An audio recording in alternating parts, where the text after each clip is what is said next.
Game 1. Got the music too. We're good to go, ladies and gentlemen. Dun, dun, dun, dun. 100X is going to be on the blue side for Game 1.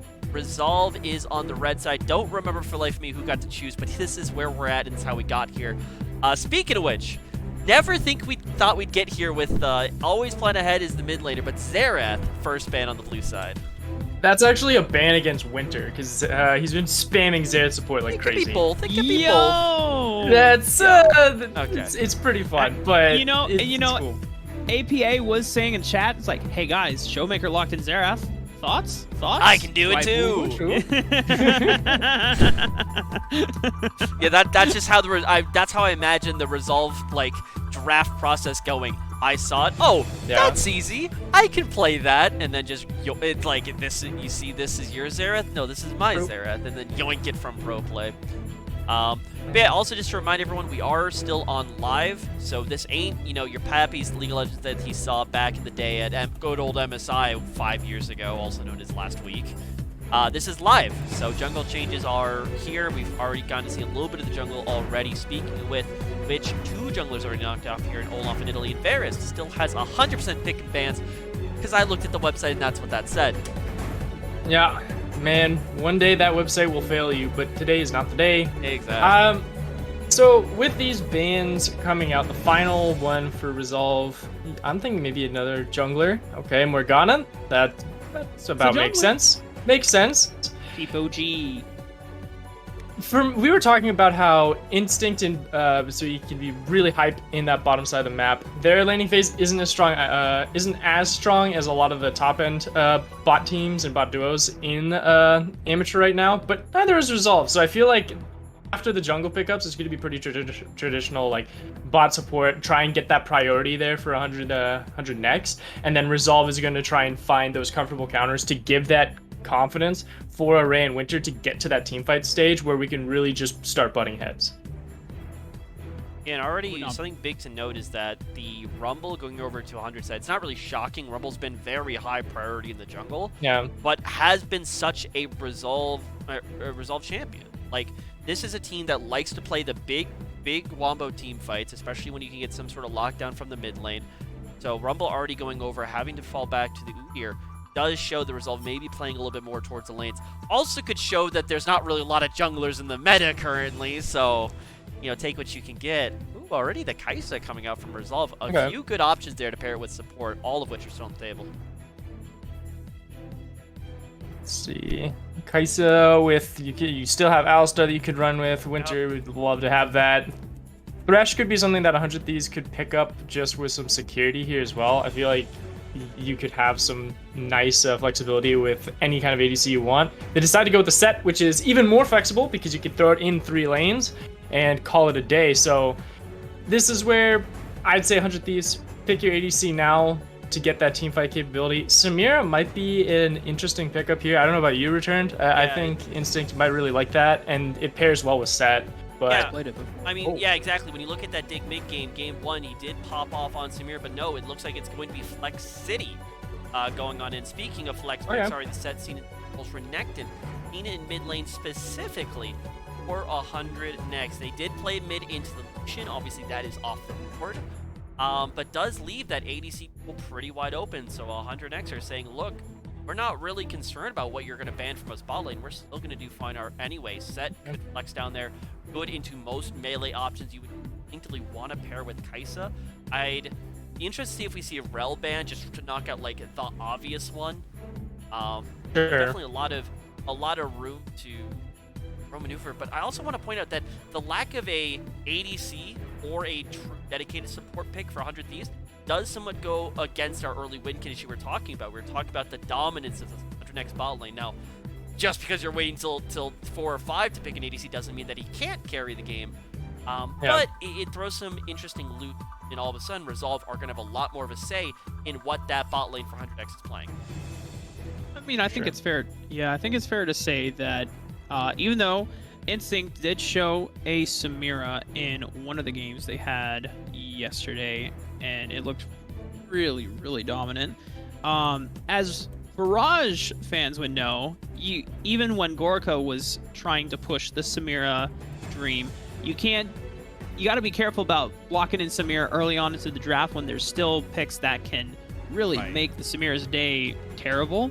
I think it's great for 100 Thieves next to be super flexible and super versatile with this entire opening that they have between Renekton, Set, Rumble, because as we talked about, Set in particular can go into top mid lane. I mean, you have to remember Busio, even though it's coming from a role swap position from mid to support, he's played a ton of Set, and it has been by far one of his most dominant champions in the support role. At Spring Circuit, we used to see between basically Set and Thresh as the primary champions of choice for him, because whenever you pair Thresh with a hyper carry that requires a little bit of safety, like the Aphelios for Instinct, or even when the Jinx started becoming super crazy in the Spring Circuit, those are the champions that those two essentially excel on. Yeah, now Resolve being passed back the torch. Obviously, the Rell Band does come through for 100X as well as the Orianna. They go with the Nautilus, so it's the traditional matchup. For the traditional combo with Kai'Sa. Kai'Sa, Nautilus has been the rage for however long they've been out, basically. Yeah. I was wondering if we were going to see the Alistar just because it has a little bit more control about, a Set jumping in, a Rumble jumping in, Renekton jumping in. Nautilus does get the job done, though. So that is going to be the call from Winter. Now, 100X guys start playing their cards. Who they got in bot side? The Senna TK. Okay. So, kind of baiting us a little bit. We thought that the Set might be going support. Even baited you, Ruff, I'm pretty sure, but looks like it's going to be a good old frog lane. So, save the day for bot. All right, man. Now we get to figure out where Set and Renekton are going to go, right? Because you have both of those champions against a Gnar. Aren't really too great. They kind of sort of deal with the Gnar, but they never really have that capability to have massive advantage. In my opinion, with the final card being dealt here from Resolve, with Karma going into APA's hands, I'm throwing Renekton into that top lane and Set in mid here. And you just say, all right, we're going to try and play through our top side and see if we can get some stabilized lanes to get to a point where we have that priority for objective control, but you're running into an Udyr who can power farm a lot faster than a Rumble. And it's going to be a challenge of these side lanes to see how well they can efficiently collapse around these junglers. And this just pulls back to that point again of the chess game between Fan and Chad, the amateur versus the little bit more veteran in the scene. And if these teams are able to work well with either of those pieces, they are going to be able to take this game and just absolutely run away with it. At the end of the day, just with all of those tools and all of the information that we have, Resolve is looking pretty dominant when it gets to those first item power spikes, but there's always potential for these side lanes to go awry. Yeah, I think one thing I really want to focus in on, kind of talking about before, but what are the lane assignments? We will pop up the League client once that is started. You may actually been hearing it. In fact, let me go ahead and bippity boppity bip it on out of the way. Bip. Boop. Yeah, there we go. So it does look like it will, in fact, be the Renekton and topside Set. All right, I don't know why they've picked a Senna in mid lane. I don't expect that to be the case. No. They're not in order because Chad Jungle got out of his line and is now at the bottom. So it's Renekton and Set top and mid respectively, and then Chad will be locking in the Rumble for himself. So here's my thought process on the solo lanes already. When you're into a Karma Gnar, someone's gonna have a really bad time. There is no correct assignment that both laners are going to want to, see the sun at the end of the day. Somebody's got to go into the Karma. I think it's going to be the Set, like you mentioned, Coco. In fact, it does seem to be that assignment as well. But the idea with Gnar is that Gnar does give you a lot of lane priority over your opponent. You're able to, bap him from a distance, and that's kind of the goods right there. But the traditional way you counter Gnar is that you dive him, demolish him, and that's where Renekton's really good at. Renekton, especially somebody who can layer on the damage like a Rumble, especially level 6. You push him under that tower, and if Fnatic or the rest of this Resolve side is not ready to answer that, is not ready to, to deal with that possibility, there's going to be a very crispy Gnar at the end of the day. So it'll be really interesting to see, is that play going to come to fruition from 100X? Like we've been talking, Resolve are really good about, they're Rocky Balboa. They want to punch you. They're not necessarily going to outthink you all the time. They're just going to hit harder than you do. So if 100 Thieves can get some of these more set-piece match plays off, I think they're looking really good, but that's the bar they're going to have to clear. They got some good pieces for it. The players look ready for it, but now it's time to see whether it actually comes through. Another interesting piece too, on top of that, like with Resolve, much more about just trying to constantly headbutt you to leave 100 Thieves Next in a dazed state to where they can never really properly make those setups for those dives or for those objective control setups. It puts 100 Thieves in this weird situation of having to play not within that 60-second time frame, but within almost like 90 to 2 minutes. Like they need to be planning way into the future for these to set up, because Fan is going to be really fast here in this jungle. True. And they have to be able to understand where he is going to be in that pathing to make those setups and really apply on top of it, because once Resolve gets into a place, like you mentioned, it's just they find the punch and they're just gonna break that plan, and they're gonna break your morale really quickly. But overall, 100 Thieves.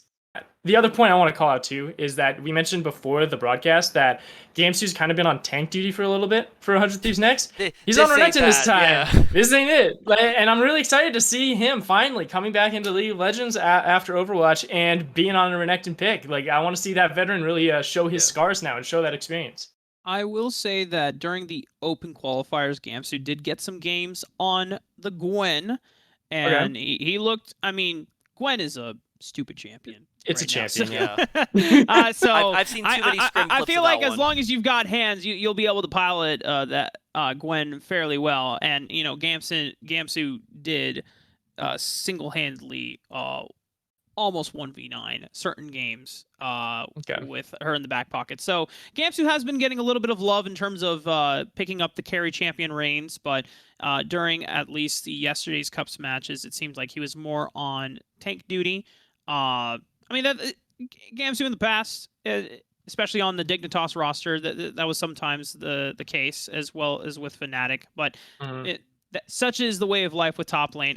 For me, the most interesting thing is that because they are swapping a lot of their priority for top lane side of focus, they've put Instinct on a pick that he was really well known for back on Mirage Esports last year, which is the Senna, because that roster, having the likes of Robbie Bob, Hayami, and Tony Top, was a very top-sided focused a team. And so Instinct is very well used to being weak side warrior, being able to just say, you know what, I'm going to play Senna, and Busio is playing Tahm Kench, so that means this lane should never really die. It won't necessarily get you lane priority, but it'll never collapse. So, but as you mentioned, Coco and Returns, like, Renekton is not a lane, especially into Gnar, that just wins outright. You have to play the lane outside of his harass range, him having the auto attack range advantage, and you have to set up the waves correctly so that you can dive with this Rumble or with this set, maybe all three of them, in order to actually put Gamsu ahead. Yeah, and I think when it comes to that, this game's really going to come down, especially from the side of Resolve, because you know that 100 Thieves, they just know that play is what they have to do at some point. You have to. You're gonna want to dive the Gnar at some point. You're gonna want to put them behind. You're gonna want to, knock them down a peg or two. And especially as we do get into game number 1 of this series, very fancy graphic coming out as I've forgotten to turn the music on. So we're all having a good old time here in this game. Yeah, I think it's gonna come down a lot to how does Resolve prepare for that play. Where do they draw the line in the sand? Are they able to free up APA in this mid lane, go assist Fan, maybe lock down that top jungle a little bit?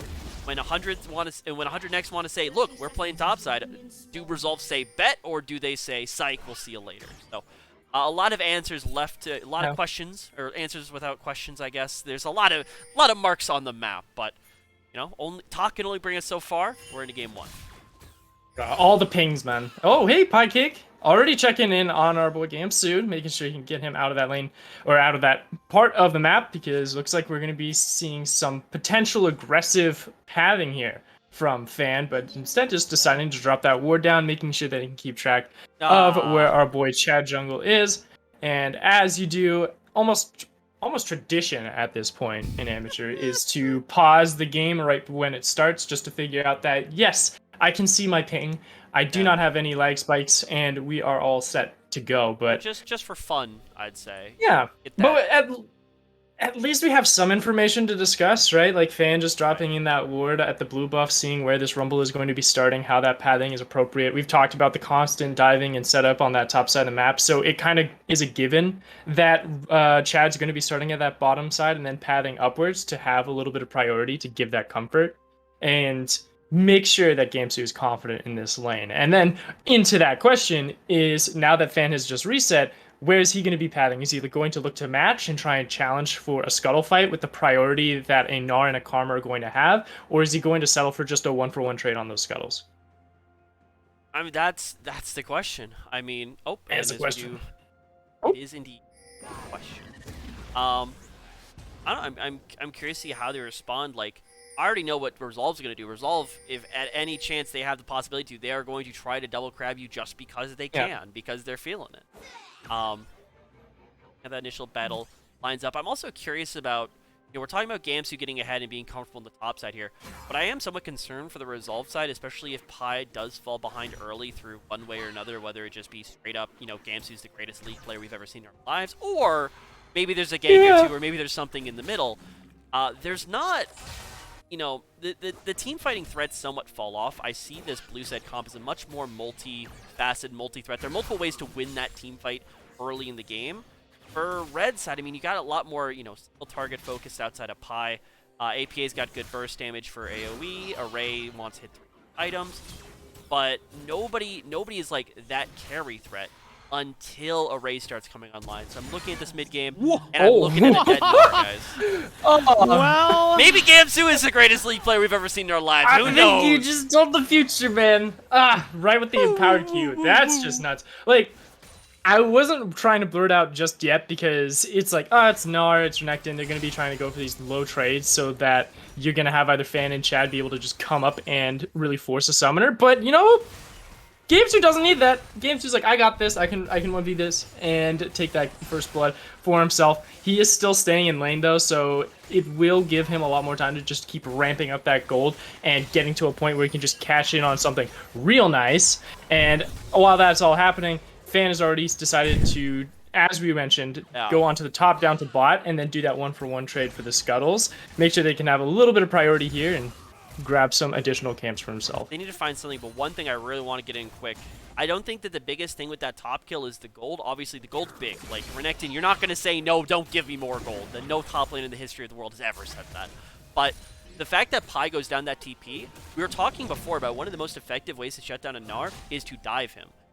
Before, if you dove him, he could TP back to lane and everything's all hunky-dory. Pi, looking for the revenge. Okay. I think he's gonna find it. Yeah, no Alright, flashback. top lane doesn't matter. It's fine. Okay, bye-bye. Okay, but the thing is here is if Gamsu decides to TP to the top side, because if he TPs now, an early dragon is going to be on the board for Resolve to challenge because Pi's TP is going to be up way before Gamsu's. Gamsu does decide for that TP, so he's looking for that lane dominance and for that diving capability. Chad is available to see if Pi tries to peek a little bit too far, and that just might be the case here in a couple seconds. Yeah, he's feeling it today. He wants to put Gnar further behind. In fact, I think he's actually going to find him, but maybe a little bit crispy up in the top lane. Directed Camera says no. Directed Camera says you will get a Karma versus Set lane, and you're going to like it.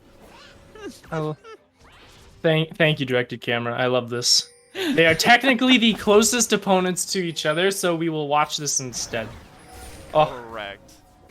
God bless. Oh, but you know what? It shows you the obnoxious laning phase that you have to deal with against a Karma, right? Like you're talking about it. No one's happy in these situations, and whoever has to lane against that Karma is just gonna have an absolute nightmare. But at least Gamsu has some potential for that snowballing later down the line with the Renekton versus Gnar, as we mentioned. Another lane we haven't really touched on just yet because it also is a very stagnant style is the Senna and TK versus Winter and Array on the Kai'Sa and Nautilus. Dragon's coming up soon. They might have that priority to try and look for a reset and try and challenge this if Fnatic is looking for it. But he's on the top end.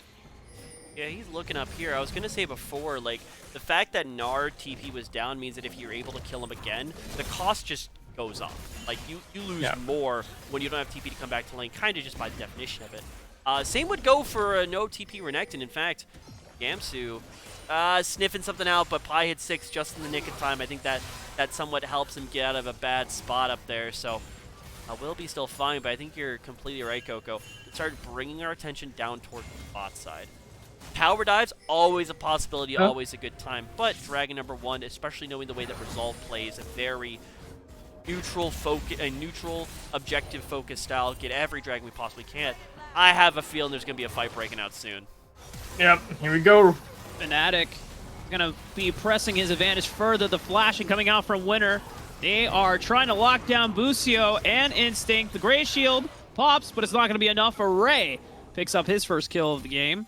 And Resolve extend their lead by 1.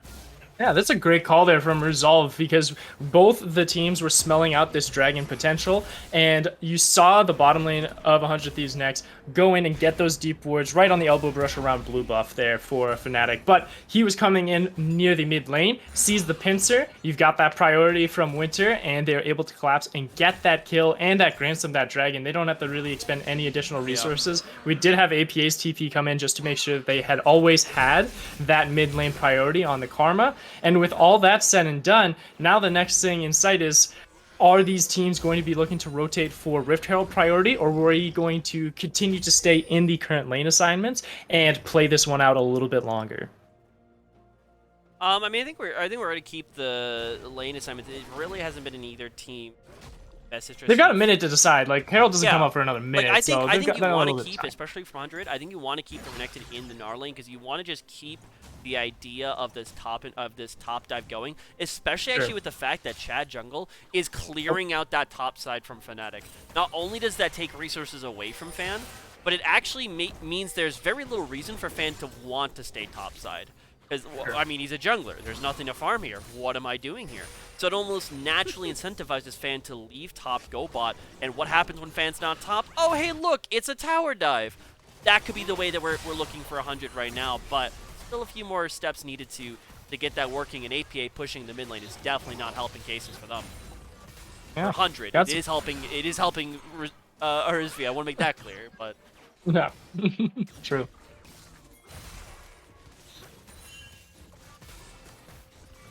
Something that's actually kind of interesting here for side 100 Thieves. I was going to give a little bit more benefit of the doubt that Array and Winter would have priority over in this lane, but they're getting shoved in by Instinct and Busio as Chad Jungle was trying to take away some chicken nuggets away from Fnatic, and he's like, no. I have APA here. My monkey is here to say, shoot, get out of my jungle. Yeah, maybe the Burger Boys from another already life, beating up on APA. He hasn't done anything. He's 0-0. Listen, that Fan calls APA his monkey servant in our chat. So like, I'm just relaying what seems to be the correct terminology. I'll be straight. This is pretty much public information. If you've ever observed APA's Twitter, that's pretty par for the course.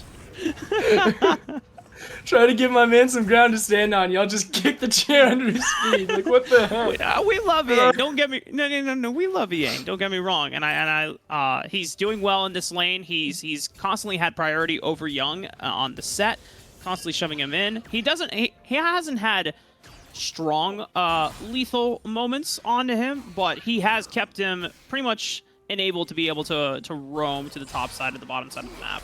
Yeah. And APA's performance has been a little bit of question for myself, just because of how yesterday went. Like, he had a very rough series against GGA. Oh, that was... And yeah, but his mental's okay. You know, his mental's fine, I suppose. But it's something that it's a warm welcome to have this priority here and have that consistency. But we're only 9.5 minutes in. There's still a little bit of time. I'll be straight, and I kind of want to pump the brakes here on the mid lane. We are talking about a mid lane Karma into a set. True.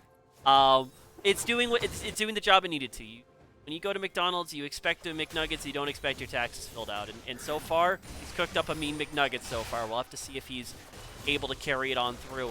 And what I'd be interested now is, because he is on that blue buff, he should be consistently out-shoving this wave. I want to start seeing APA link up with Fan and doing something more on the map, whether it actually be with Fan, like I just mentioned, or with Winter, potentially making a roam play away from the bot side. Easier said than done when you're under your own tower, but finding some way to affect this map before, 100 able to start finagling things and getting this game into a state where they can force that perfect neutral fight where you layer the Renekton CC on top of the Senna damage, and then, oh, by the way, you're all on fire because Rumble exists. And there's a lot of things that 100 have in their back pockets, and if If Resolve aren't proactive, I fear that there may be that one bad fight that goes the other way, and that can ruin their chances of the game. But that being said, it's 10 minutes. Yeah. It's They dead have- even in gold. They have the tools now to be a little bit more proactive, right? Like the blue buff on APA, but also all of that expended time. Yeah, it was clenching a little bit there, but Fnatic was able to get that Rift Herald. So now we have that tool to really try and pressure and break these lanes open. And to this point, this is where a little bit of that Rift Herald discussion comes into play of saying, do we go for the immediate reciprocation and just find the quickest time to cash in for one of our side laners to pick up, or do we look for that bigger long haul game of opening up this mid lane more, getting APA into a side lane where you can really start to manage that potential part of the map to prepare for these objectives later on the line, which Dragon spawning just now. Yeah, I mean, go for it. Is it legal for Karma to do this much damage? Yes. Oh, yes, it is. This is how the champion was designed, baby. It just does damage and damage and damage, and as Coco mentioned, with Dragon coming up, a good pushing mid lane is always the pivot you need. As we always say back in the Peach Belt champs, Kennesaw State, mid lane is the gateway to Dragon. Whoever controls that mid push will usually have that first foot into the pit itself. Of course, they may also have their first foot out of it when the rest of the team comes along, but hey, they got there in the first place. Yeah, but the push came in on the bottom side of the map. Instinct and Busio are here with Chad as backup to try and challenge this Dragon, but they're deciding to go for the push instead, giving up this Cloud Drake. It's going to be a smite fight going over to Fan, but they might try and look for a fight after it. Well, they can turn right onto Young because he doesn't have any friends in the reinforcements wings. So Equalizer comes out, splitting off the members of Resolve, and now they have to make their retreat out. Chad Jungle still on the chase. Doesn't find an Electro Harpoon to catch out any of the remaining stragglers of Resolve there, but good on Resolve being able to burn down the Dragon, and you already saw it and mentioned it before, Coco, as they were getting set up for the Dragon. Because of the mid-push, APA was able to move first into the Dragon, and then off of the bottom lane push, Instinct and Busio had to catch the wave before coming back to contest for the Dragon. And if there was one play that encapsulated what it means to be Resolve Esports or the squad, I think that Dragon play was exactly it. A little aggressive, you know, kind of throwing caution to the wind is you let your opponent walk up on you on Dragon like that. I think it just came down to 100 weren't able to mount a proper response in that moment. Yeah. It seemed like there was some miscommunication. Wasn't entirely sure whether Young should take the fight, whether everyone else was coming up in time, and that's kind of the power of the Blitzkrieg Dragon. You just do it, and you hope by the time that Dragon is done, the opponent has no idea what to do, and Lord. I can lane, maybe. Hey! He's just getting out of his system up here. That first death, you know, purely just getting it out of the way.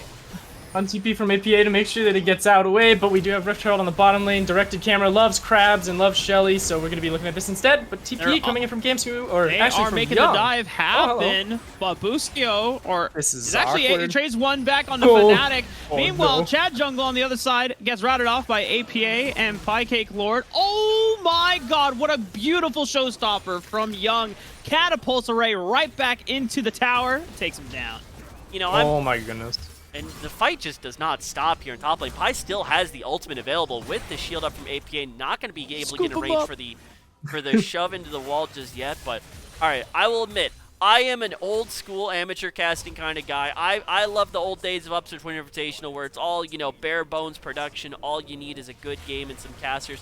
But this is definitely one of those opportunities where I would really like to have a replay up. And unfortunately, didn't quite get one for this game. But there was just so much that happened across the map. You had the fallout from that bot lane fight. You had APA and Piecake Lord just jumping and high-fiving in top lane, knocking down Chad Jungle up there. But we can look at one thing we at least have a firm grasp on right now is what were the consequences. Where are we at right now? And where we're at is a slight gold lead the way of Barrage. Still that second Dragon went over, which kind of was a preliminary into some of those fights, but you can see exactly where that gold is being distributed. Obviously, Tom Kench having more gold than Nautilus, kind of expected, but everything else across the map, I mean, Barrage are starting to take some lead. They're not super significant. They're not insignificant. They're just there.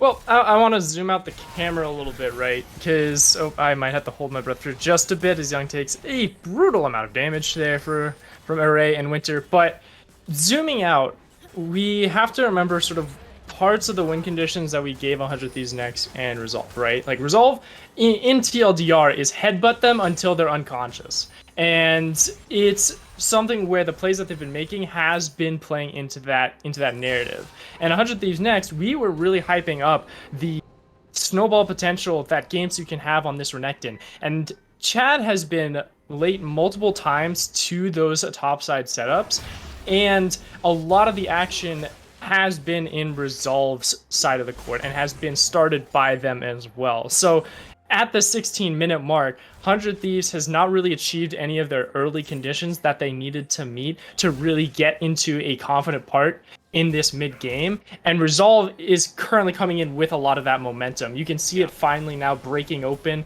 to that 1,000 gold lead. It's not something that is an economic advantage, but it's that tempo advantage of saying, we have the driver's seat, we're going to be looking for more of these plays, and within the next few minutes, this game might just break open. Yeah, GameStop might smell something's up here, but I don't think this Crocodile on his own is gonna have enough tools to deal with the situation. It seems like the rest of the 100 Thieves members are going to be contesting for this Rift Herald. Hey, relax, buddy. It's not that serious. The amount of damage that he's putting out on the Chad jungle, he just got back from Fountain, and it's already half health, man. Oh, Pi. Oh, man, he just wailed on GameStop on that top side. Yeah, beautiful to see. I just shown him what for in the top half of the map, and I do kind of want to rewind. Obviously, it's a North American amateur game, ladies and gentlemen. There's going to be a lot of things happening. Sometimes for good reasons, sometimes a little bit less so. Ooh, good hook for Winter.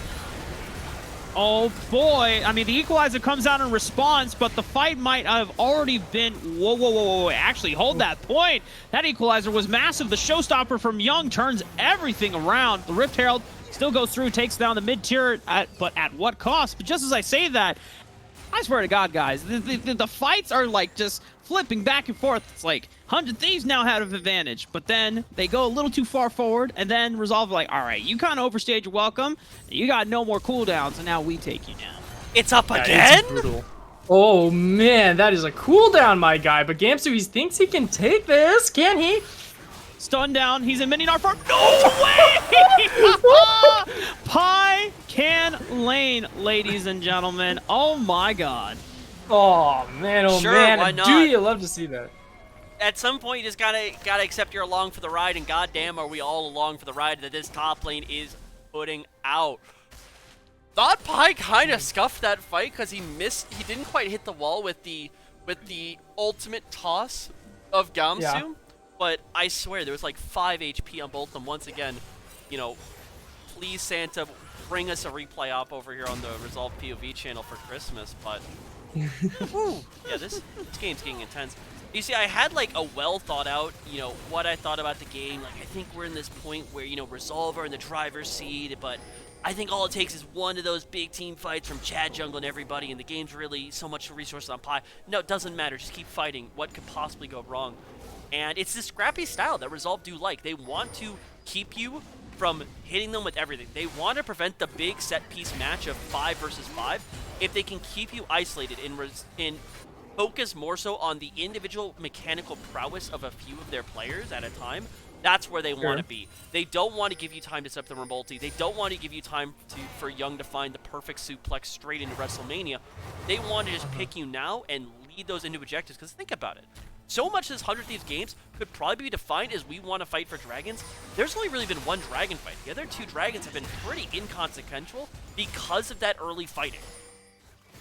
Definitely. And it's all that constant just early game slight victories and keeping 100 Thieves Next away from each other and keeping it in that scrappy style that Resolve has been able to take those small wins and then be able to grab those objectives free of charge almost. And now with 100 Thieves Next, seeing that the only final outer turret that is left standing for them is for GameStop on this top side. So all 4 members are up there. GameStop and PieCake have decided to rotate to this bottom end because they want to, like, Pi wants to make sure that he can keep GameStop away from the rest of the team as much as possible. Bottom lane is that current best option, I'd say, because he's going to be able to split push a lot faster, and it gives him a lot more room to breathe, because Chad's going to have to stay on this top end to have those Rumble turnaround plays. But As we mentioned, that team fight does break out. Winter! I don't think Winter got the memo that the dive was no longer happening. As soon as Senna ulti and Tahm Kench ulti come through, that is your cue to get the hell out. But now they might have been baiting them right into the corner. No equalizer. Many ultimates have already been exhausted here. Do Resolve have the firepower to fight back? And I think the answer is no. It is 100 Thieves next that are turning on the heat, turning on the gas. They are 5 members strong. They have eliminated Winter and APA off the Rift. They might threaten Baron. An unfortunate teleport there from Resolve. Pycake did not have Mega Gnar available for it, but this challenge for Baron is looking pretty risky here, as it's more for that fate of the fight. Yo, let me Fnatic rounded off. Real straight with everybody in this in this stream. That Resolve were just horny. Like, that is what just happened there. There was no. You heard me. No. There was Stop. No. But there was no true reason why they needed to pick a fight on that Baron. They had forced the backs, maybe not enough time already, because TP's coming from AP. They may have the tools to stop it, but it's gonna be desperate. That's a lot of damage, though. Chad Jungle getting quite low, has the safe smite, but wait, do they have smite? They had to just burn it down on a win. But Pycake Lord gets a massive Gnar ultimate on the 3 members, Chad Jungle or Young. One of you has to get out, otherwise this Baron play is not going to be all for any profit. And I think Winter has enough crowd control to potentially lock down Young. APA falling in hot pursuit. They've got him, folks, and the ace comes through. Why was 100 Thieves Next still doing that Baron? This. Go for it. So I don't know. It's just one of those difficult things for me returned to comprehend, because it's such a close balance for seeing 100 Thieves Next saying we can get this Baron and we can disengage and have at least 3 members have that power play available for themselves. But it is such a slim margin with Resolve's respawn timers and how quickly they were able to collapse down onto that objective that it's like it is a straight 50-50 take just off of the end goals. So they're gonna get it regardless, but the result is just either an absolute win or complete detriment, and it is showing to be that latter. Yeah, I mean, so here's my thought process on that. Maybe not have time to think. As Fan certainly doesn't have time to think. He's being suplexed back to the line. Yeah, that's a great pick for 100 Thieves, just with the Dragon coming up on the table as well. Chad has been eliminated. Array being able to find a pick onto that one. Pi gets a 2-man Gnar ultimate into the wall here, but he's getting routed off with just a huge Staircase Gate shield. Going to provide a little bit of relief, but Array is on the wrong side of the tracks, and 100 Thieves next. Instinct is very low, but he's still alive. He's still putting out damage, and the rest of the 100 Thieves members, oh my god, Pycake Lord finds the straggler on the backside with that boomerang, but they win out. They have the numbers advantage, and they're going to deny Ocean Soul away from Resolve. Sure, yeah, why not? So I think we've got a few conversations in backlog, and I think this post-game desk is going to be real long, but let's talk about what literally just happened in front of us. And I think are you talking about the Fnatic catch in the mid lane? Like, do you want to start there? I think I want to start slightly after there, because Fnatic catch in the mid lane, the only thing you can say is that it was very poor. Like, Fan shouldn't be getting caught right there. Obviously, like, that should just be the first thought. Like, when we have an objective that's this important coming up, when we have the Dragon Soul, not even, like, it's not one thing to not get your Dragon Soul, it's another to not even trade anything for Dragon Soul. Like, we didn't get a tower, we didn't get a camps, we didn't get a Baron, we didn't get anything for that soul. It's just a huge waste of resources. But I think you're starting to see the trouble of this Resolve comp in full 5-on-5 situations. Array is not absolutely demolishing people right now. Pi did a really good job on the engage, but you can clearly see with where the gold is at on this Resolve side. If Pi does not carry this fight basically by himself in the early stages, it gets really risky. It gets really hard to follow through on anything. Array always has to be careful of, Gamsu on Renekton, Chad Jungle just dropping, the equalizer out of the sky and just burning him to a crisp. Young suplexing him, and then, by the way, it's a Senna Tahm Kench, so beware the frog. So there's just so many. Go for it. This is just a side thing. Speaking of Senna, can we get a check on the souls that she has currently, as Gamsu is pretty much dead here? Yeah, we don't need to watch this. I'll be honest. I've seen how this movie ends many times before.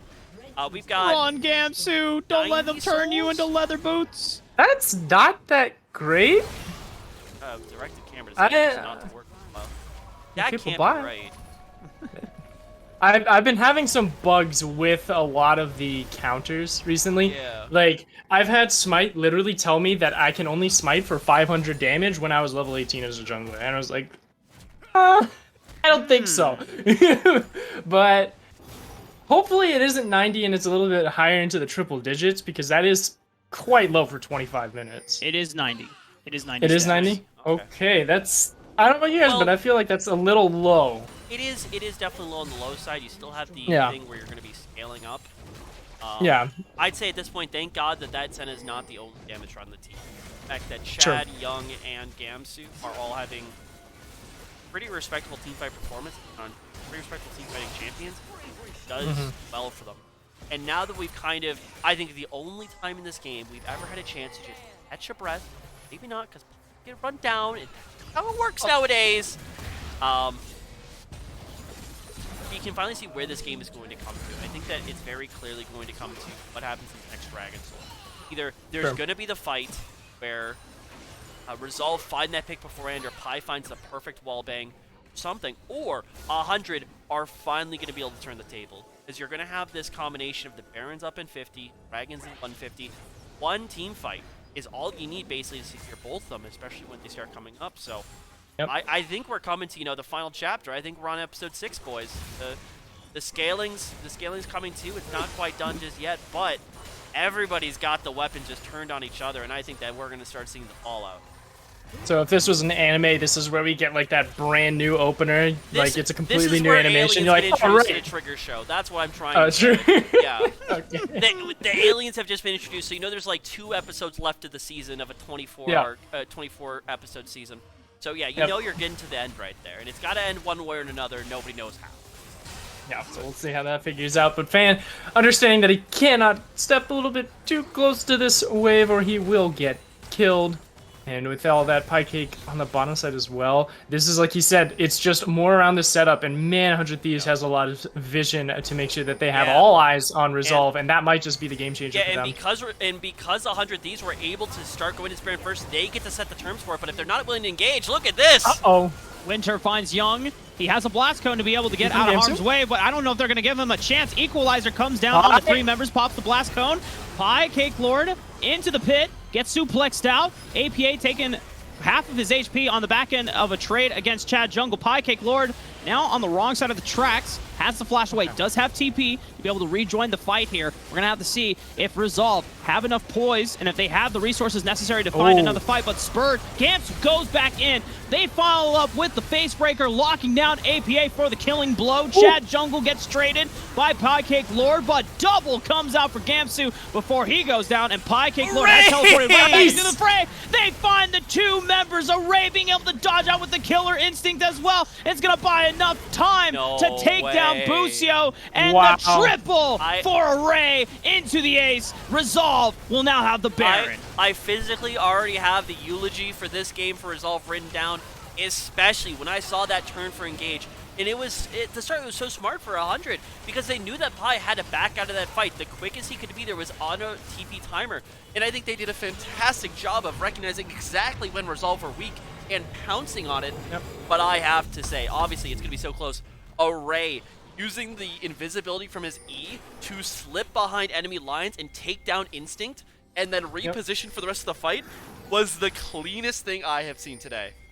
And that's what we were looking for out of Array on this Resolve roster, is this team fight powerhouse. Someone who can make those small decisions at the right moment to keep his team's hopes and dreams alive. And Array being able to complete that gave enough time for Pi and Winter to continue to just batter down and lock down these targets for Resolve to take this advantage with the Baron power play in their pockets. Like you said, there might be only 2 episodes left, and we're looking at that final end here. That was a pretty damn good arc if I've ever seen one right there with Array. It is going to be an aggressive trade, though, because Mirage understand the value of a Dragon Soul. That, when you are on Soul Point, all your opponent can do is get a few stats and prevent you from getting something in the meantime, whereas if you take Dragon Soul, it's a huge boost. So you can negotiate it for a lot. You can negotiate it for that middle inhibitor. Need to see them play around that, because obviously they would have been very happy taking a Dragon Soul, but also probably happy not taking another team fight into, Chad jungle on Rumble, and then the rest of the team fighting Goon. So, you know, we'll have to see. It was a choice. I think it was a valid choice to trade that Dragon Soul away with the Baron version they already have, but now it is going to be up to them to cash in on it and fall through.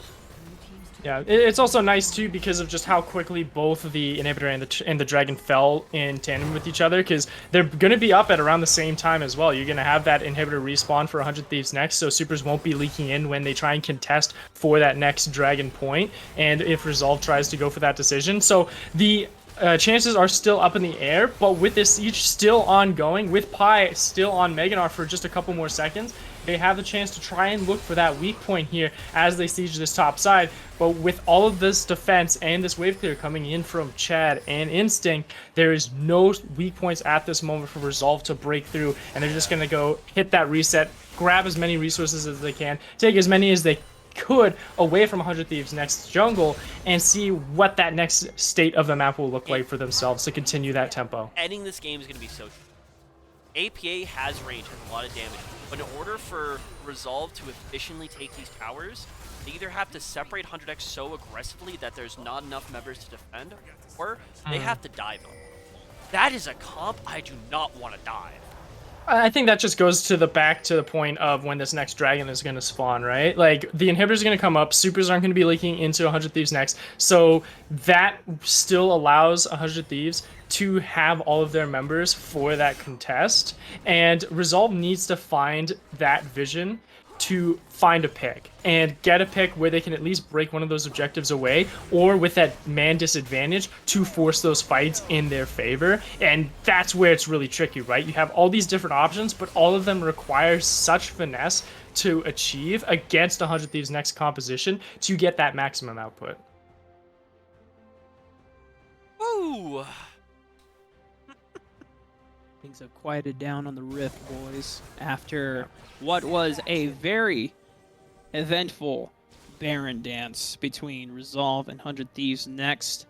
Off of the Baron, they were able to secure and unlock the middle inhibitor. They got some chip damage on that top inhibitor structure, but it was really after the inner turret. They weren't able to get any more.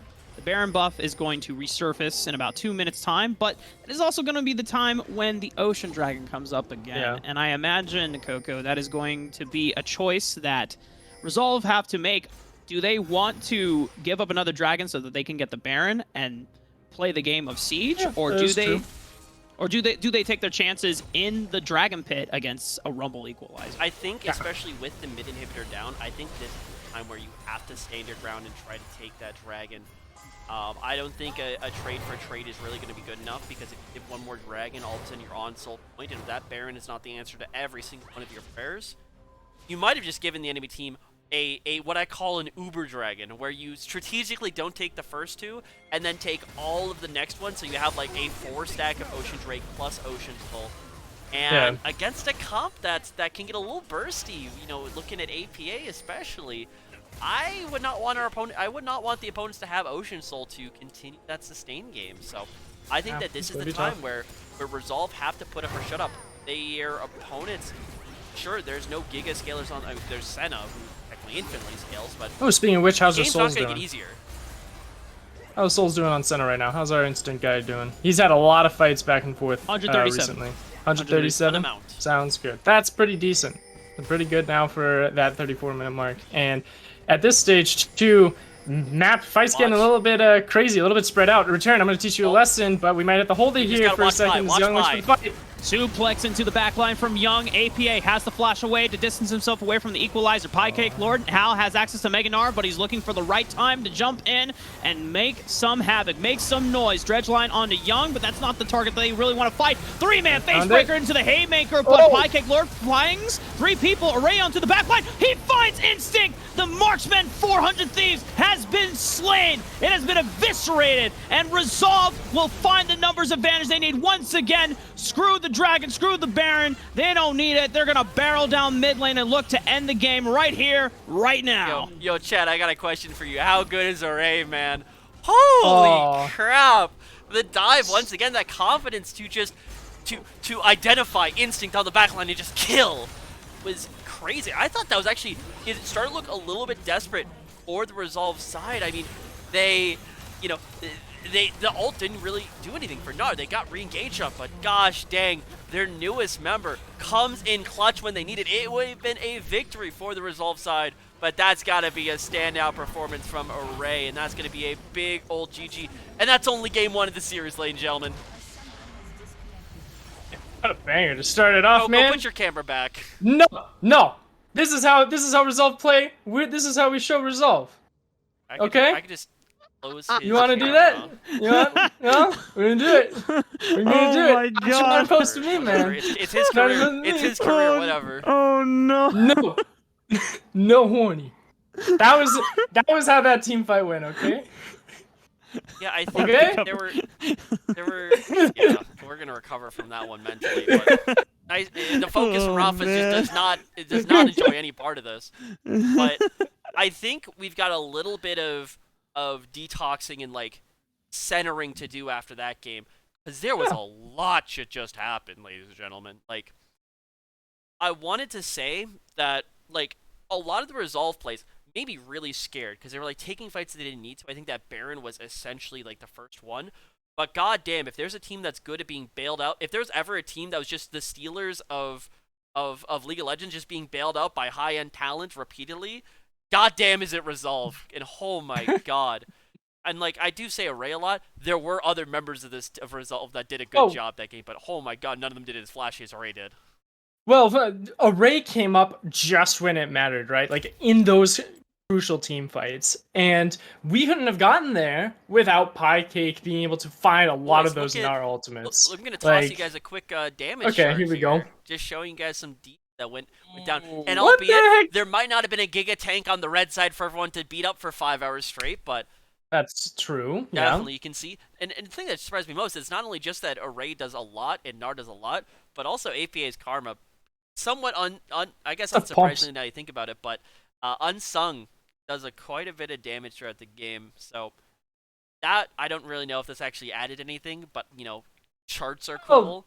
Nard damage is pretty nuts. Like that, it shows the oppression of the lanes. I think that's the best way that those damage over time charts would show, because it's like APA constantly dishing out pain onto Young. Same goes for Piecake and Gamsu. Like they were going blow for blow constantly in that top side of the map. So it just shows you how oppressive those lane matchups are for 100 Thieves Next, and how much of a victory the laning phase was for Resolve. Even if it wasn't an economic value, like even though it was like 200 gold difference between the teams, it was that constant harassment that just denied a lot of priority out of those solo lanes for 100 Thieves Next, to where Chad just wasn't able to do any of those early conditions that we needed out of that Rumble to get 100 Thieves Next snowballing. Yeah, I think that, you know, everything run back, I think 100X would have liked to find one of those defining team fights a little Array starts coming online. Like we mentioned, kind of Dragon 2 and Dragon 3 went over very uneventful, and I'd almost rather say give up Dragon 1 entirely, play somewhere else, trade to make sure that you're finding objectives, but then just be safe before the neutrals and look to fight them, because that was always where 100, and I'll be straight, like we're excited and we were getting so hyped because we thought 100 were going to win those fights. Like they just looked like they were the ones in charge. They looked like they were the ones that had the advantages. They looked like they were the ones that just had the abilities, but then what do we know?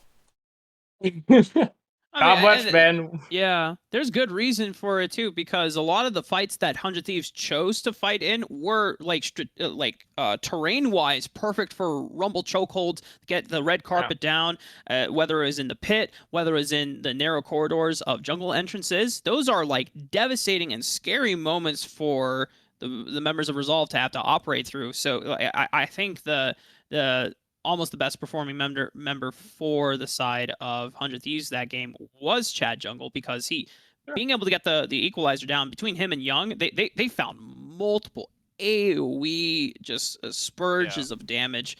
But I think it really came down to, like, we saw that Gamsu got the early solo kill and we're like, oh no, like Piecake Lord is not gonna have a good time, and then instantly solo kill, hits him with the goddamn Uno reverse cord.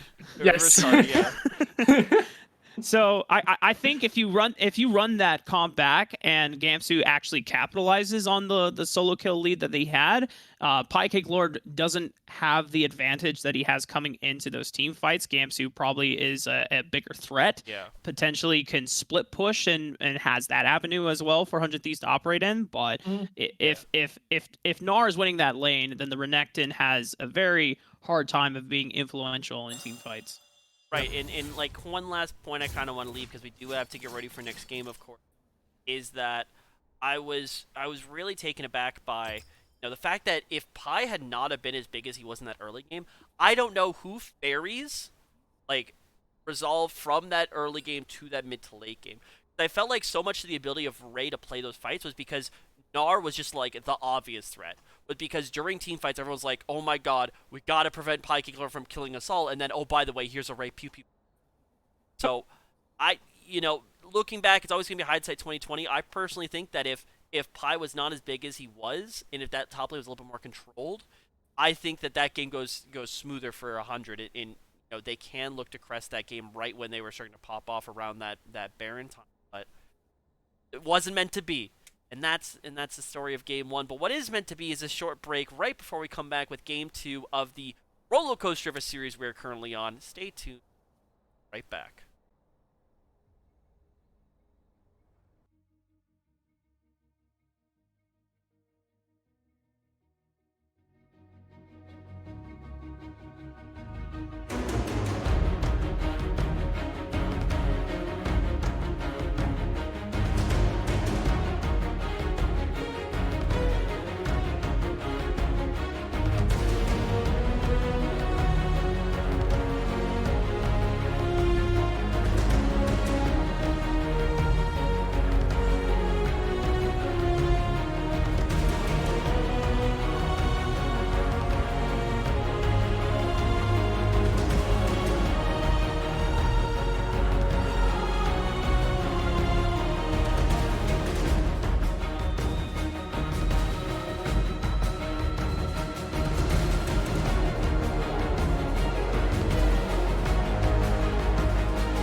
And welcome back, ladies and gentlemen, to game number 2 of this roller coaster of a series. I'm returned. That's Rafa. That's Coco. We're all still here and somehow still breathing after that game. I mean, it felt like it was a wild ride that whole time.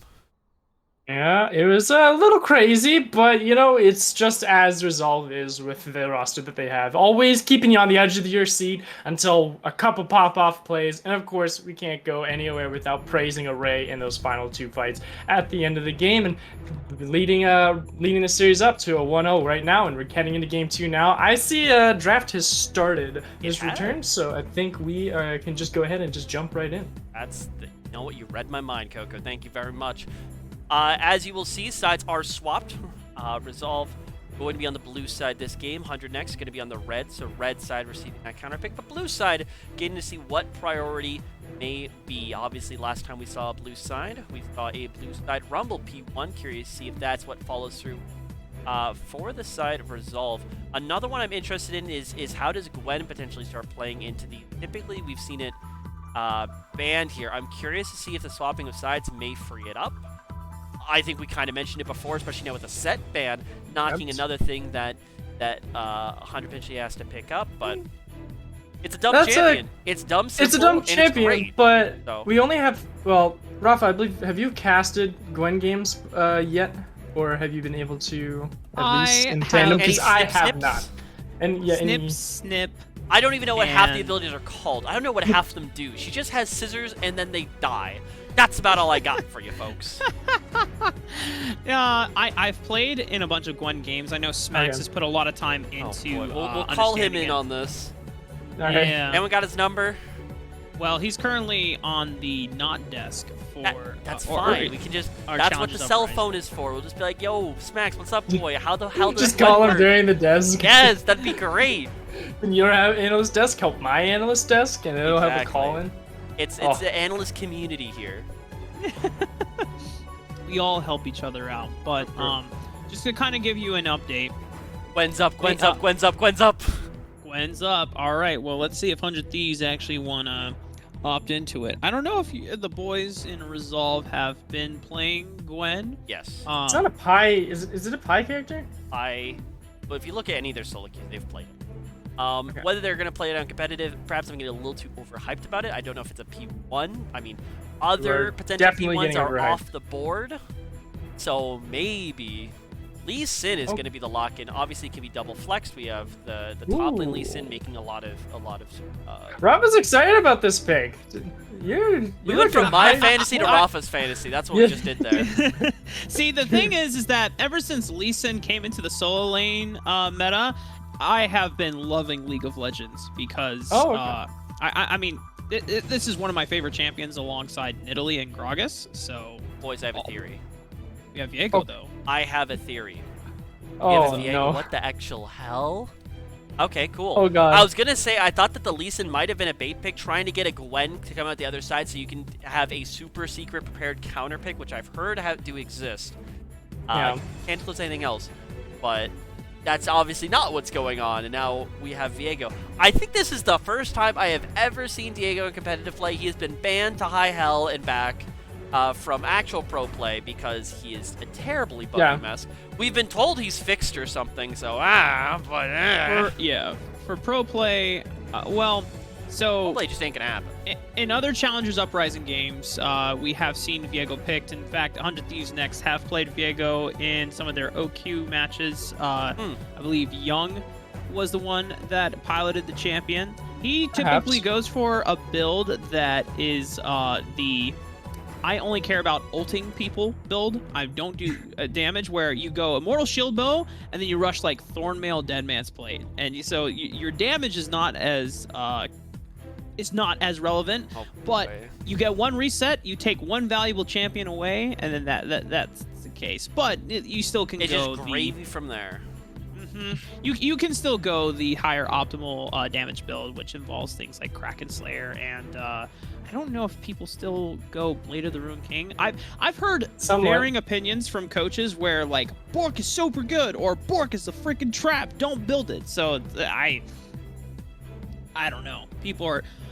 I think in that case, the only thing we can do is turn to our good old Reddit analysts and see what they tell us. Or Twitter analysts here at we'll have to put that on hold right now because we don't know where Viego is going. That's 5 junglers. Yes, that is. Yo, give me another one.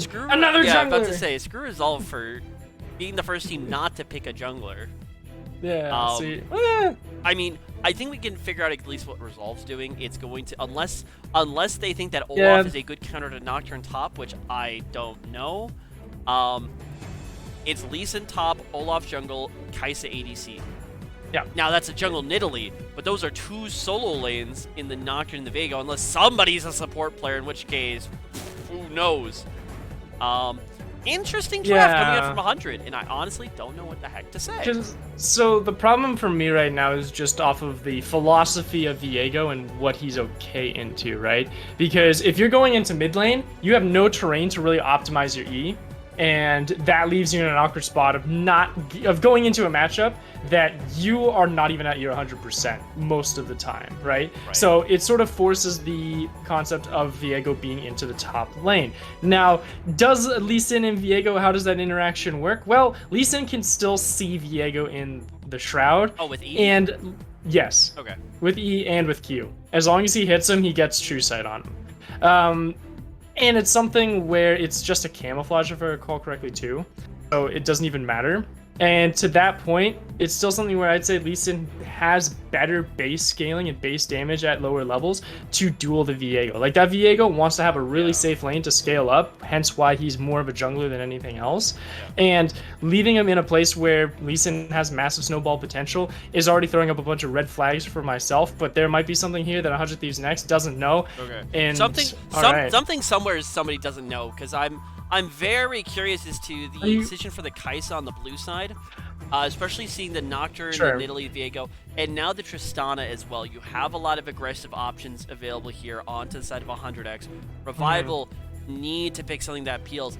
My thought, like Alistar, once again comes to mind. Something like that. We've seen we've seen it before, time and time again, out of. Okay. So Revival Seraphine. Yeah, it works with the Olaf. Sure. Like, this is just a good pairing. Resolve has a fairly new style composition that still checks all of the boxes of a traditional and more vanilla strategy. So at this moment, I don't have any complaints. Like, yes, as you mentioned, returned the Nocturne and the Viego for a Kai'Sa being picked into that, a little bit concerning for a short-range marksman to have to deal with. But to this end, 100 Thieves Next has this composition that if they get off the ground, you ain't touching them ever again. Like, they're killing you right up. Right, and but I think they're stealing everything you have. That's true for both sides, honestly, at this point, because you're looking at both sides just wanting to play this hard. You're going to murder your backline, and you're not going to even remember that happening. Yeah. Because you have the Nocturne dive that's enabled by Tristana, Nautilus that's 100x on the red side. Blue side, Lee Sin, Olaf, strong flanking forces, and then a Seraphine just to make sure that nobody's having a good time. This, I don't even want to start thinking about how a 5-on-5 even team fight. If we are dead even 30 minutes in, and a team fight breaks out, I don't know how to compute that at this, at this level. So it'll be interesting to see. I think Revival have a lot of strengths very early on, like you mentioned. Lee Sin already gives some great dueling. Olaf, just as a champion, sick. Seraphine into Nocturne makes a lot of sense. You can keep away from him for a very long time and dominate him. But I just have one final thing. I know, like, we've been way down the line here for this compositions and theorizing, but it's one of the checks that I have to make when it is very wild, with especially what 100 Thieves picked up in the Viego Nocturne Nidalee in the first rotation. I'm not in the lobby, so I can't see chat comms. Did they announce any champs just in case of substitution? Because that Viego was pretty last second.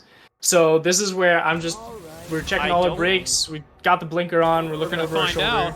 We're find out through this client draft. In fact, I'm getting ready to change lanes just in case one of those is not like the other, because this is pro draft and people can be pretty last second on that style. I mean, that is true. Like, this is just it's a warning for the viewers, but with all of that we'll let them said know and if done, that actually makes Yeah. me think that that may have been the case. yeah, because it's something where the comms might have been a little bit haywire, and that Viego may not be going somewhere. Because if it is a Viego mid, we can go straight back to what we've all been talking about of how it's a big red flag. Okay, it's a big red flag. Okay. Nice. This is, again, it's something where you're running into a place where you're not a champion that's going to be at 100% all the time because of the terrain manipulation with the E. That's going to be a little bit awkward. I'm not really sure how the lane priority is going to be with a Seraphine who's constantly beating you in that mid lane. So this is what my initial thoughts go to. Yeah. My initial thoughts are Nocturne obviously is a pretty. I feel like Seraphine's a really good matchup for mid lane. Predominantly because like you're able to keep Nocturne kind of at arm's length, and the only time he can ever go in is fix with his ult, and then use Zhonya's Lamau XD. With Viego, I feel like you do actually have more engage potential. Sure, you do get poked down harder, and you don't really have a way to answer that poke back. But when you can find your way onto the Seraphine, you have the stun available, you have more damage, and I can see it. I don't know if I condone it yet, but I understand what they're going for. So we'll have to see as that goes through. But I think this is a game about getting off to the races as quickly as humanly possible. Still, that's exactly what Elise and Olaf screams at me from blue side, and that's what the Nocturne, Viego, Triss, Nautilus on red side screams at me. Ooh, imagine too if Viego gets the kill on a Rel, and then all of a sudden you have a Rel Nocturne the other way. That'd be wild. Obviously, you never want to kill and steal the enemy support, but I mean, of all things to pair with Nocturne, I wouldn't be complaining there. This is a place for me where I'm gonna actually have to look to our 100 Thieves Next expert on the desk, Rafa. Like, my man. Resident Can you expert. get into the resident expert? Yeah, can you get into the heads here of 100 Thieves Next a little bit for me? I don't know if you want to. That's a scary place. Hey, man. They're higher elo than me, so. I mean, like I said before, Young has played Viego. The two games I saw were more of the defensive build and just relying on, hey, the rest of my team is providing the burst so I can get a reset and just start taking their abilities. Apart from Rel, though, there's not many like champions that I'm completely terrified about just on pure utility and ability usage, apart from maybe Seraphine, because if you can get an empowered W or an empowered beat drop, that's extra healing and shielding, or that's extra crowd control that you're providing in a team fight. But Olaf, you throw axes, and if this Olaf doesn't have the stats, because remember you're taking their stats, you're not adding yours, right? If Fnatic is like a full tank Olaf at the late stage point of the game, you're just another meat shield. You're not necessarily that useful. Lee Sin, you're providing maybe a slow on the E and some extra base damage. Now if you take the Kai'Sa though, then that's another story. Then that's a completely different story. Yeah. So that's where things can get interesting. But that also depends on if Array is fed on this Kai'Sa. He did have a pop-off game in Game 1 in terms the later stages of the game, but I actually want to direct our attention towards the bot lane but for Instinct and Busio, because notice here that with Chad Jungle locking in Nidalee, you obviously want to go to lanes that are either have strong gank setup, which you do. From Nautilus, you can walk up early as level 1 without even having to put a point in any ability and root them for 0.5 seconds off of your empowered auto attack, and that's an easy spear to land. And you're going up against Kai'Sa and Rel, who, apart from Ferromancy, don't have any real ways of dodging away from said CC and spear without burning flash. And so this is a lane where Instinct and Busio, they played Sun and Tahm Kench. They were getting priority in that lane despite playing Sun and Tahm Kench. And I think this is an opportunity for 100 Thieves to pivot who they are playing around in this early game. And I think the shift is going to actually be going towards this bottom side of the map. Yeah, I think it's really interesting to watch how Chad Jungle goes from being kind of the teamfight threat himself to being the enabler. Now, obviously, Nidalee is not exactly the I only gank and that's the only thing I do kind of champion. But like you were saying, especially when there are some strong gank assist lanes, like I'm looking at Viego, I'm looking at a Nautilus, you're looking to really get those lanes off to the races, and that's what we were talking about this game being about. It is getting off to the races first, who can really start pushing the other team into their uncomfortable zone. Because I strongly think that whoever gets that first significant lead is going to run away with the game, because that's just how these snowball comps work. So will it be 100? Will it be Resolve? I think that, I could see it being either, but 100, I think it's more reliant on Chad Jungle really coming through. It is tricky to get that Nidalee to work, but when it works, goddamn does it work. He didn't get it last game. We'll see how he does this game too. I wasn't playing Like, Nidalee, but well, yeah, it was banned, so it's something where we're gonna see why it was feared in game 1, why it was taken away from him on this end. But going into game 2, it is match point for them, and they're coming out with one hell of a composition to try and challenge Resolve to take this to a game 3. And to this end, I want to teach a little fun fact before we get out of the thing. Return, hit Control-Shift-Z so we can zoom out a little bit farther when we get into those real crazy team fights, because I'm saying these team fights, they can get very spread I'm just very trying quickly. to eat my French fries here, dude. I just wanted to grab just a little nibble of a fryer too. I know No, you're trying to. screw you. I know you're trying to vibe, Oh. but this is a great teaser, because this is how spread out these fights are going to be able to get. It's something where people are going to be backpeeling for one another. There's going to be a lot of dives on both of those back lines from both 100 Thieves Next and Resolve. And just as that teaser, again, remember what Rafa just said. Look for Instinct and Busio to really get the snowball rolling for 100 Thieves, and a lot of that power that they're going to have in their side of the court is through Chad Jungle's early pressure into this bottom side. Not to mention that if you have winning lanes, even if you can't necessarily gank them, or if their health bars are not low enough to force a dive, you're going to have priority to be able to invade. And Nidalee into Olaf is kind of a skill check matchup, because you have to play around terrain to your advantage, where Olaf can never traverse and either chase or escape from you. And it's straight up 1v1 stat check. Olaf will always be able to win the long fight, but the key with Nidalee and Lee Sin, in matchups against Olaf, you use your mobility to be able to pick and choose fights, get burst damage, and then once it's low enough, then the execute damage off of the Empower Takedown is what gives you the ability to actually beat out Olaf in those jungle skirmishes. I think a lot of it also too comes down to, how opportune are you? How much of that blood sense do you have? Can you pick out Olaf when he's going for that low HP clear? So definitely a lot of complexity coming into this jungle matchup. One thing that won't be super complex is the starting clear. So it will be just a top to bot clear. Looks like a top to bot full clear for both sides. So he can probably skip Gromp. Just taking our time. We're just moseying on down. Yeah. I mean, so Chad will, on this Nidalee, can skip Gromp once he gets to the bottom side of the jungle. Just Wolves Blue. That way he'll be in time to contest for Crab. The only thing that is scary for him is that Fnatic on Olaf is slightly faster, and he can full clear and be level 4 for this Crab, as we're getting quite the... Hey guys, Instinct and Busio, you cannot sleep on this bot lane. This is one of the shining spots, 400 Thieves X, as Array almost taking down Busio, but gets a clutch shield from the W. Well, let me tell you what's going to make one bot Scuttle Crab a lot less scary to take, and that is the enemy bot lane just being dead. Very well played from Instinct and Busio. Array and Winter, sure, there's a strength of Rel. She's been a very strong support ever since she came out. But you just have to respect that you have no disengage potential. It is all engage, and when you commit to going forward, you gotta hope that you've got enough to put up or shut up. And unfortunately, it was the latter on that one. And Resolve definitely are gonna be hurting after giving those 2 juicy kills. The volley on next.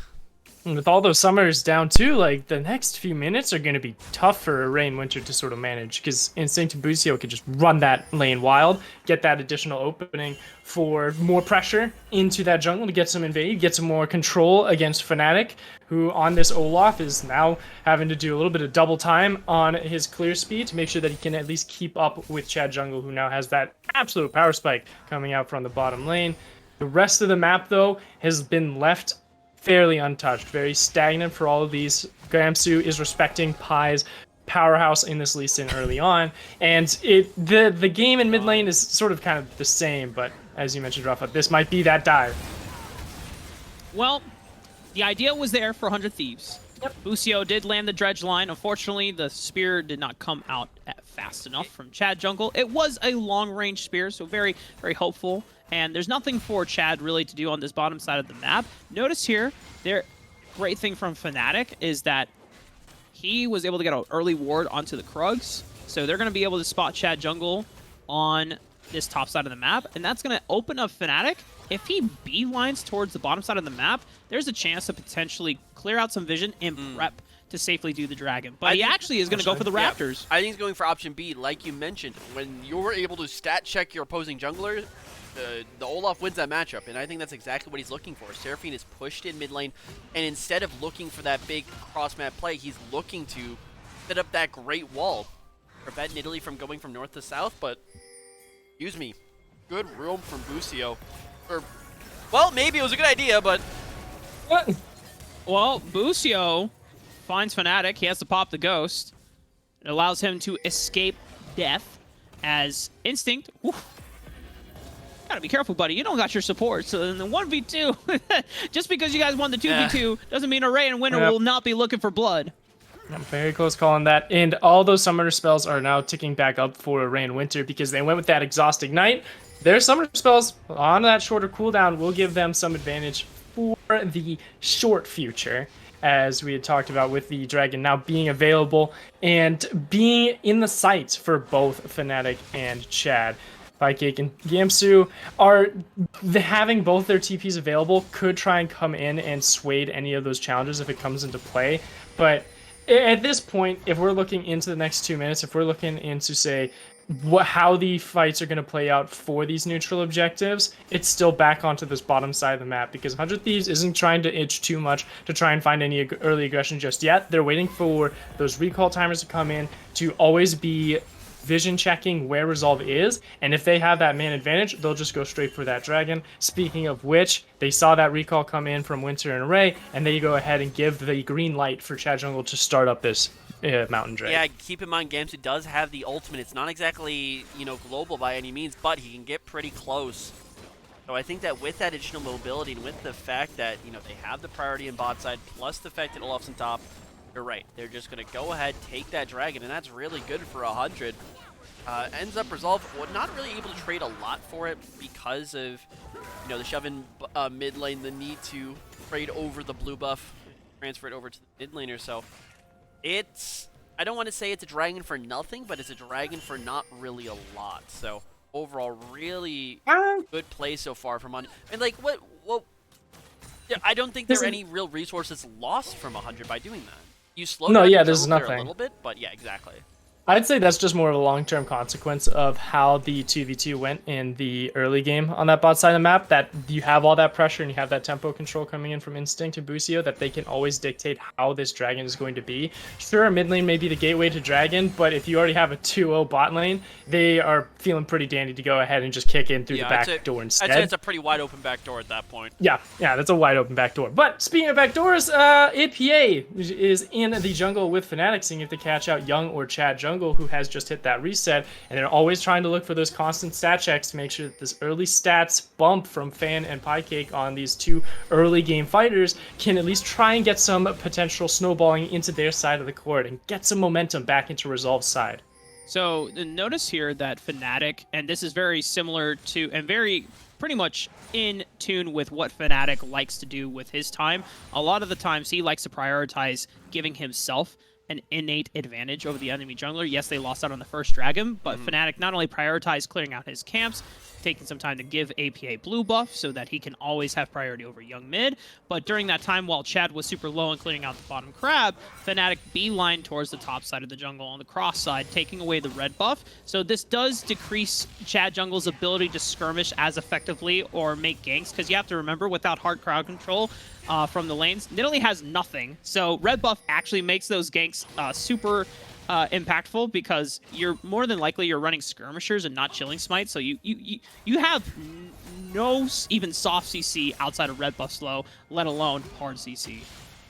Yeah, and while we were mentioning all that, you do see another trade of jungle for neutral objective coming through for Chad Jungle. Takes up the Herald, but here comes the fight. Oh, Fnatic popped the Ragnarok. Gamsu gonna try to buy some time using the Paranoia, but he can't get in range, so he's not joining the fight anytime soon. He's just trying to buy an escape route for 100 Thieves next to be able to bail and get out of danger. But Winter leading the charge should have Ferromancy, gets the knockup onto Busio. Flash comes out, but a stray beat drop from APA catches him, clips him down, and 100 Thieves next were not able to escape the river commotion that Resolve initiated. Yeah, I mean, Resolve go in pretty hard. I do want to point out that this is kind of a low-value fight. They do end up getting the ultimate out of topside, do end up getting quite a few flashes, and they do end up getting the kill, but there is no immediate payoff. There's no tower they're going to grab, there's no neutral objective they're going to grab, and they had already taken the enemy jungle, so at the end of the day, it's a good fight. It's a very, mechanically sound fight. It was really interesting to watch Gamsu kind of just use the counter UAV from top lane, which I do think actually saved 1 or 2 lives, because AP had no idea how many people he hit. He just threw it, and it's like, I think I hit somebody. I like that. I think that's 100% what... You didn't even try to come to the fight. He just popped ult and stayed top. But yeah, there's no way for him to go. Yeah. Like, the TPs are gone. They already expanded those to keep sure that the waves are constantly crashing. There's no tempo coming in on those sides. But like you said, there's nothing of a resource that is won out of that pick. And is much more of a, let's double down on our efforts to get ourselves back into a lead in this game. We've neutralized the leads economically. Let's find something else. But Piecake might be in a little bit of trouble, as he has smelled out Chad, but maybe not Young. Yeah, Young, not smelly enough to be detected at that range, unfortunately, for Piecake. Lord does Cha-Cha slide his way out of that one in the top side, but kicking him. Ward hop into the minion, kick back. Does he have enough damage? There's no Paranoia. Piecake Lord technically has the stats to be able to run down Gamsu. Also has Flash. Lands it. Now, does he have the spell shield? Oh, flashing away on the tower, but Piecake Lord follows through and takes down Gamsu.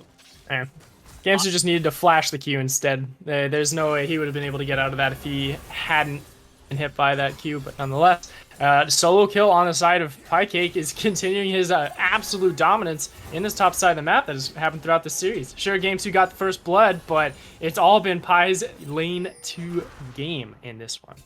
Yeah, I mean, Pie has been one of those players who's been around North American Amateur and Academy for a while, has I think been a little slept on in the top lane, but we'll have, these good pop-off performances. We'll also have performances going the other way from time to time, but, does a very good job securing the 1-for-1 in a completely isolated matchup, which will probably help out the Resolve side pretty well, as they are looking for any avenue. I don't want to say back into the game, because they're not out of it yet, or not even close out of it, but finding their way to start, overcoming the deficit they were at and see if they can start to put up a lead. So, the more you can make Pie comfortable in this 1v1, the better it's going to be for your overall map state. With the resets coming in from 100 Thieves, this is just another free of charge dragon. Both of these dragons that have happened have not been challenged by the opposing party. And this is where you get a little bit annoyed, I'd say, Return, because there's nothing being gained on the other side of the map for 100 Thieves, and it's more of that the dragons are consequences or punishments for poor reset timings from the opponent. I'd be a little bit upset, but yeah, I'd also be a little upset with my top laner going down 1v1 to it. Yeah, you'd be very angry, but I think you said you have French fries to deal with it, so I think the hunger's been sated. Yeah, thank you. True. Using the French fries, surrendering the drag, it all adds up now. It all makes sense. Yeah, I mean, typically, you never really want to give those objectives away for free, especially in competitive play. Each of those objectives is so valuable, whether you fight tool, whether you can as a bait tool, whether you can raid them away for something else. You never want to be giving those for free, and realistically, at this point in the game, it doesn't really turn into a lot. It's just, I'd say, an opportunity cost at this point. Oh. Well, the lights have been turned out, but hey guys, did you know that Dragon's Rage is pretty good at disengaging fights? I want to believe that Pie planned on the ultimate hitting Chad jungle as well, but I don't know if I can realistically expect that. But either way, through luck or prowess or somewhere in between, good disengage from Pie. Able to waste Chad jungle's time, ultimate gone down from Gamsu, and sure, there is still that top priority from Chad jungle, but it's going to be traded back and forth.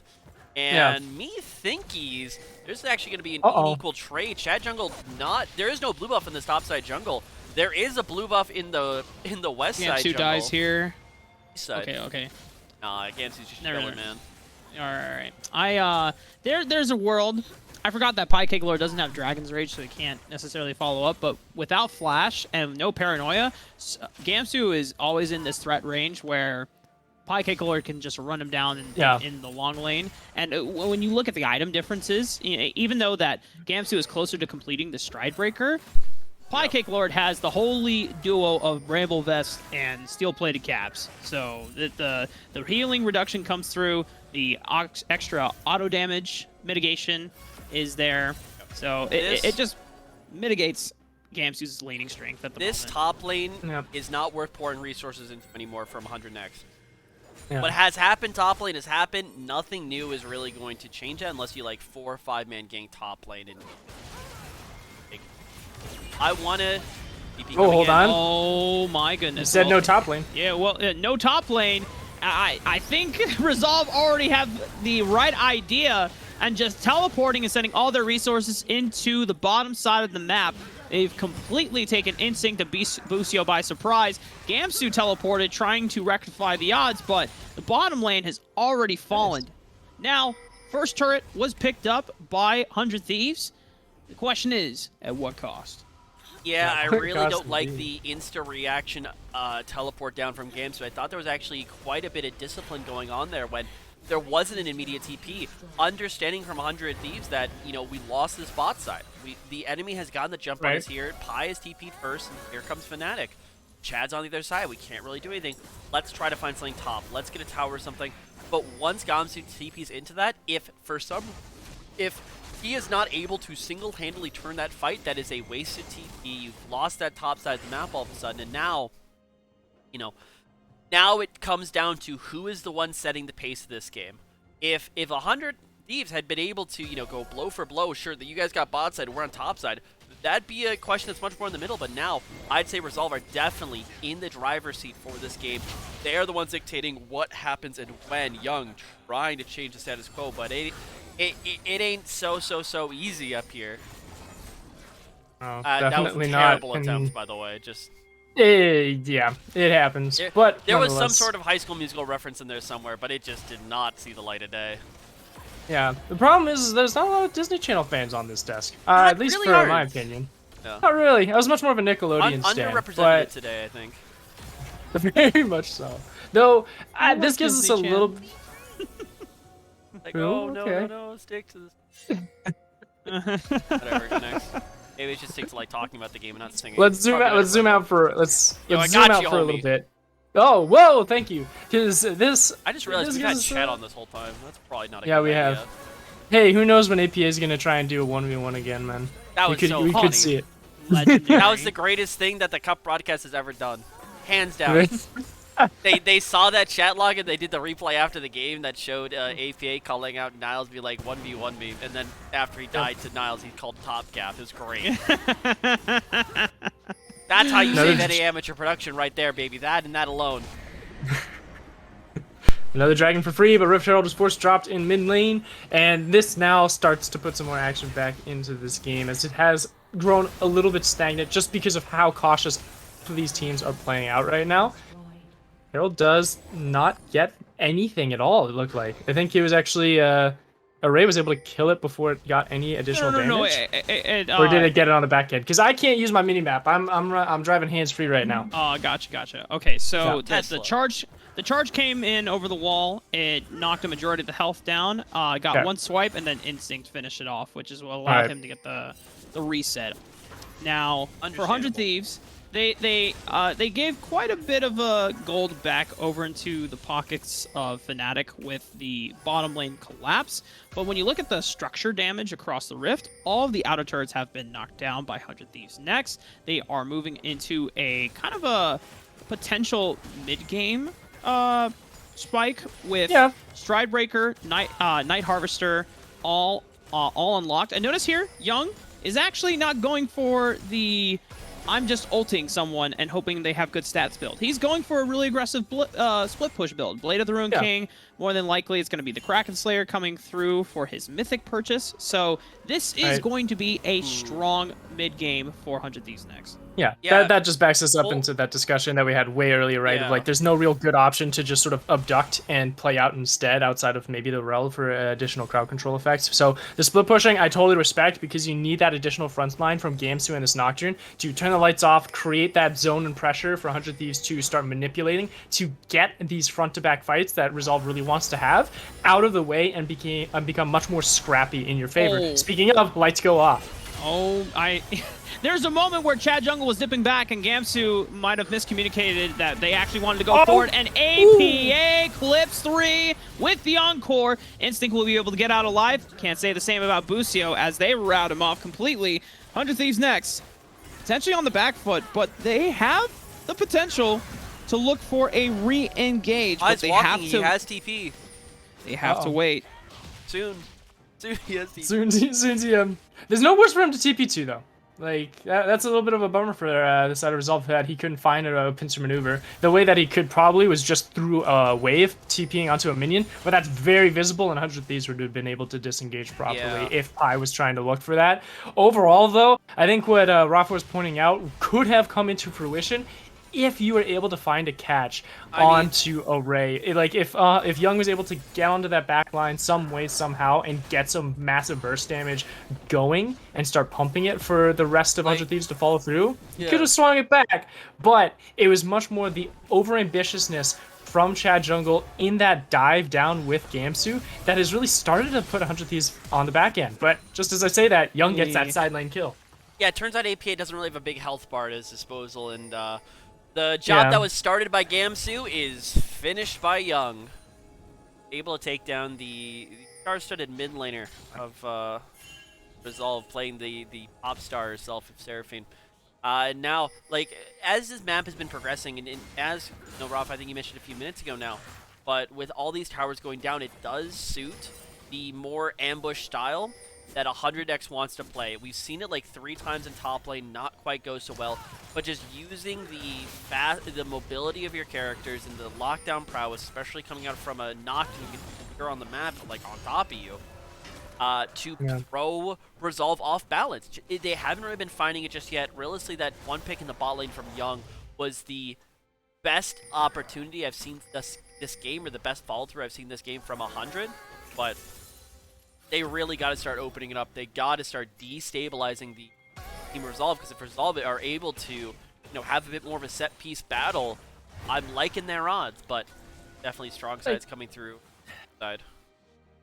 This is crazy. Like, I'm just looking at the map state right now, and it's just so ridiculous how good 100 Thieves is at setting up plays. Nope, but I'm gonna have to hold my point because it's not Resolve. Well, Chad Jungle is gone, ladies and gentlemen. Just getting completely routed off by Resolve. But Instinct, watch him. No one is touching him in the backline. He's just firing away. Fnatic soaking up a lot of damage. Cake Lord gets routed off by Instinct, but Busio and Gamsu can no longer fight. So Instinct, if he wanted to start throwing hands, he would have to do so in a 1v3, and I think he's opting out. He's going to try to use Busio as the sacrificial lamb, gets this mid-wave pushed into the turret. Yeah, and I was just about to say, with 100 Thieves, the vision control that they have on this map gives them a lot of opportunities for them to find a pick and look for those scrappy and guerrilla tactic fights. But the objective control that they have is not as potent. They are not setting up their vision around these objectives early enough to continue playing in that style, and because of that delayed response of those resources being relocated, it gives Resolve these openings, these opportunities to find those picks and force those front-to-back fights, and that was one of them just there. There wasn't the vision just yet for 100 Thieves next, and Resolve was able to punish immediately. Yeah, I mean, it's getting crazy out here. Like, I was going to say that fight looked really well initiated from 100 next. I think there are some questions about, was that the optimal fight they could have taken, especially because it ended up being on top of each other.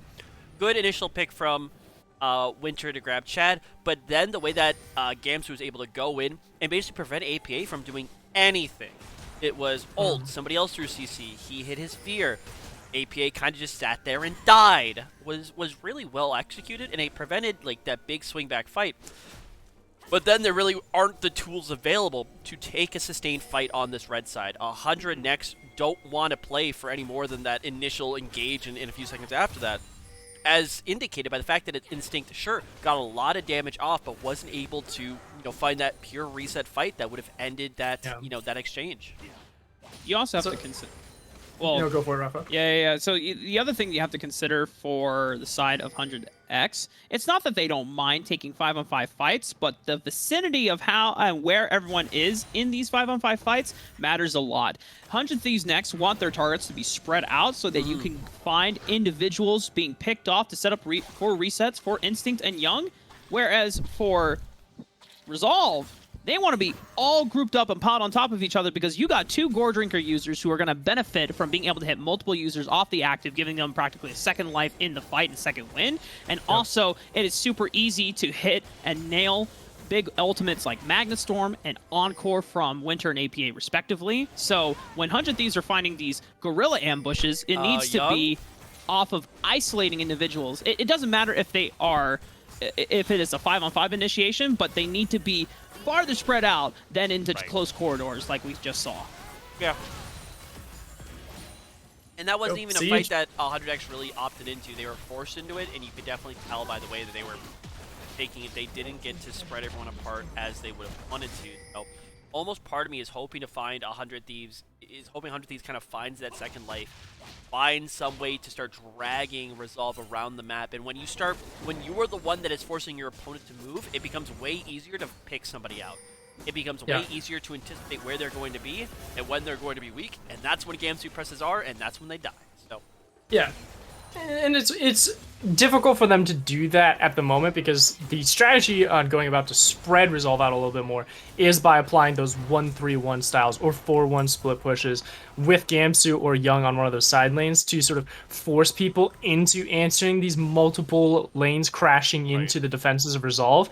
But the difficulty lies in the fact that they are playing behind in a point where you don't have the wave clear to really give that objective notification for Resolve to say, hey, we need to answer this, because Resolve just has the better option of saying, you know what, you're not pushing as fast as us grouping into a fist as 5 people and just punching down your mid lane and forcing you to answer us instead around objectives and around our play style. So because of the fact that there's really no one that can just be on their own and be able to 1v3 for 100 Thieves next at this moment in time is causing this lull state where Resolve isn't confident to take on a Baron just yet because of the teamfight capability that 100 Thieves next still has, and their sieging isn't as potent because they have a pretty short range composition.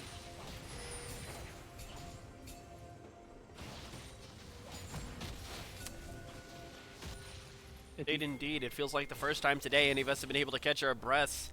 Definitely Game 2. Game 1 was, the rough and wild intros, the appetizer that really got your palate west. And now this is the more sophisticated, we're looking for those perfect engagements, but that taste of backline access, but not overdoing it with actual kills and excitement.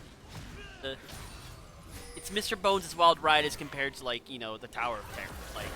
Different levels. Oh, that's a great engage! Oh my god! Resolve, find 2 immediately, and I don't think Young has enough damage in his back pocket to be able to fight a 1v5 all by his lonesome. Busio being a lucky straggler to make it out alive and be able to tell the tale, but he's going to be coming home to a very sad wife and kids and saying, unfortunately, the other boys couldn't make it home. It's just me, as Resolve might have the time to just barrel it down mid lane. At least this inhibitor's going down. Oh no, this has got to be game. 10 seconds left on chat. I think they looked for maybe one pick. They have the minions for it. I think they are going to end, or they are going to die trying here for Resolve. Yep, there's nothing else to stop this. This is looking like a final win. This is looking like the series of 2-0 unexpected for Resolve to win this one. But hold up. They're not offering the Nexus Turret. Nexus some time. Busio goes down. APA. Wait a minute. No. The game is saved. No. 100 Thieves next. They will hold strong. Oh, he's safe. Though. And 1v2. He's got a save. But Piecake Lord is able to dash over the wall. Triple kill. Now it's up to Young. Can he be the hero and spy enough time? He has to beat Fnatic and he has to beat Piecake Lord. But no, it's the Quadra for Piecake Lord to close out the series and take it for Resolve. Oh man, Rafa, we were looking for that